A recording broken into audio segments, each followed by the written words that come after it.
Hello my dear 8th standard students, and welcome to today's prose lesson, the second unit on friendship. I think it will be a very interesting topic for you because you love to have friends. So enjoy your lesson and have a great time. And welcome to another prose lesson. This prose lesson is on friendship. So I think you will enjoy it very much.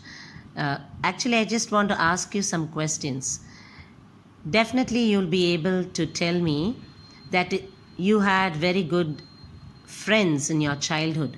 Now you are on the 8th standard, and you would have been in school from LKG or maybe first standard, but you may be having friends all over in school, near your home, or some other friends of your siblings like your brothers and sisters. Do you make friendship easily with others? I would like you to share an incident that you remember proudly of your friends when you get back to class later.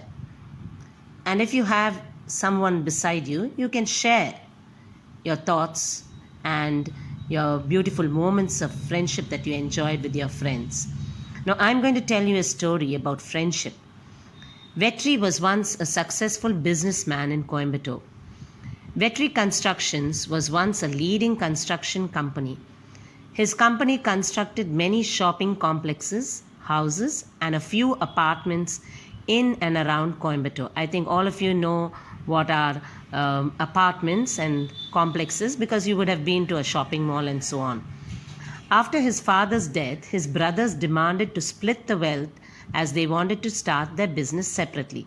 So it was a big construction, and so among themselves they wanted to part with the business so each of them could get a share. From then on, Vetri found it difficult to establish his business. He took loans to run his company, but he could not pay the loan. So he sold all his properties and paid the loans. Vetri's family now lived in a very small home. So you can see how that sharing the property brought Vetri some disappointments in his life. He did not succeed in his business. Vetri found a job and started to lead a normal life, but he always longed to start a new construction company, but he did not know how to get the money and how to start the company. No one was ready to lend him money.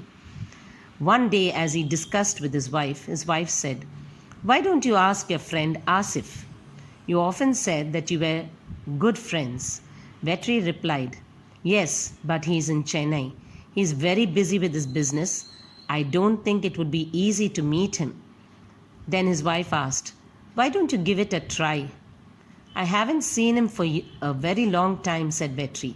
"What will he think of me if I ask him to help me now?" Then his wife said, "Forget the idea to start a new business."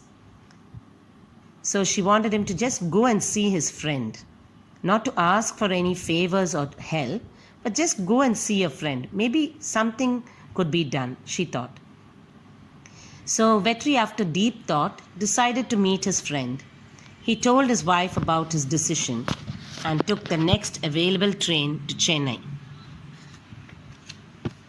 On the day of his travel, Vetri boarded the train. His memory went back to his school days. So when he was in the train, he started thinking of their friendship during the school days. They lived in the beautiful village Kilakudi near Coimbatore. The village had a middle school in the outskirts. It is in this school where Vetri had met Asif. The students and teachers of the school would never forget Vetri and Asif and their friendship. So everybody knew about Vetri and Asif's great friendship. They were always together in learning and in playing. Their friendship started on the first day of school. When Vetri's parents dropped him at the school, he started crying. I think many of you would have did the same thing. And if you look back, you would have thought how many people stood by you at the side when you were crying.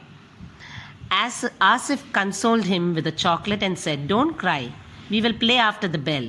After that day, they stayed together, played together, and even exchanged their food. Their friendship grew stronger with time. They were always good in studies and helping each other in lessons. They also helped others with their lessons. One day there was a quarrel. You know what's a quarrel? A fight between Vetri and Asif's families, and both families stopped talking to each other. To everyone's surprise, they continued to be good friends. There was always a healthy competition between them. So even though they fought and their families fought, but still they remained as good friends. Surprisingly, the exam, the results, and the marks never affected their friendship. So, whatever may be it, whether it was any personal things around them or their studies, nothing disturbed their friendship. Their friendship continued till the 10th standard. Then Vetri moved to Coimbatore and Asif came back to Chennai. Asif started his business in Chennai and settled there. Vetri always wanted to meet his friend, but he never got the chance to go and visit him in Chennai. Vetri went straight to Asif. Now, this is all what he was thinking about in the train. Now, when he reached Coimbatore, Vetri went straight to Asif's house. As he reached the gate, the security stopped him. Now, we know that Asif was a very big businessman, and therefore it was not easy to meet him. So the security stopped Vetri and he asked him, "Whom do you want to meet, sir?" Vetri nervously said, "I want to meet Asif. I am his friend."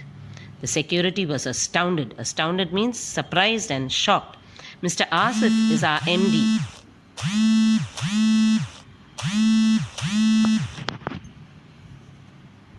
"Are you sure you want to meet him?" Vetri hesitatingly said, "Yes, I am his friend from his native place." The security said, "Check with the people in the reception, sir. I don't know if you will get an appointment." So the security was doubting to send Asif inside because MD means the managing director. Vetri walked to the reception and the receptionist asked him, the lady at the desk, "How can I help you?" Vetri said, "Can I meet your MD? Please tell him Vetri from Keelakudi has come to meet him." Suddenly the receptionist rose from her chair. The door behind Vetri opened. Vetri got a pat on his back. He was shocked. "Finally you found me. I saw you through the CCTV camera," said Asif. So even before Vetri could meet him, Asif saw him in the CCTV camera. Vetri was dumbfounded. That means he was very, very shocked. Vetri gathered, "No, Asif, I never got the chance to visit Chennai. Now I have come to attend my friend's wedding, so I thought I will come to meet you." They spoke about their school days and the fun they had. So they had a nice chat together. Then they discussed about their business. Asif took Vetri to his home for lunch. Vetri was surprised to see that everyone knew him. Asif's wife said, "We all know you, but this is the first time we are meeting you in person." So Asif, as a good friend, had been telling his full family about Vetri and their friendship. So Asif's wife said, "We know about you, but we haven't seen you in person." He stayed till the evening and Asif dropped him in the railway station. Vetri reached home and told his wife everything in detail, how he had met Asif and in the company and how Asif took him to his house.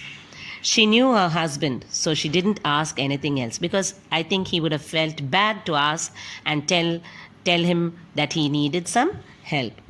2 days later, Vetri received a phone call. "Am I speaking to Vetri?" Vetri said, "Yes." The voice said, "Our MD, Mr. Asif, has assigned a new project to you. He wants to meet you. Will you be able to come to Chennai?" Vetri couldn't believe it. So you see how friendship pays in the long run. Only we feel bad. But having friends and real genuine friends is really important, children. You should know that you should help your friends at all times, keep in touch with them, and know who are the right friends. So we can conclude this story and say that Vetri was given an opportunity or a job by his friend Asif, and they both came back together in their friendship. And we can say it all ended in a happy note. So therefore Vetri became successful in his life.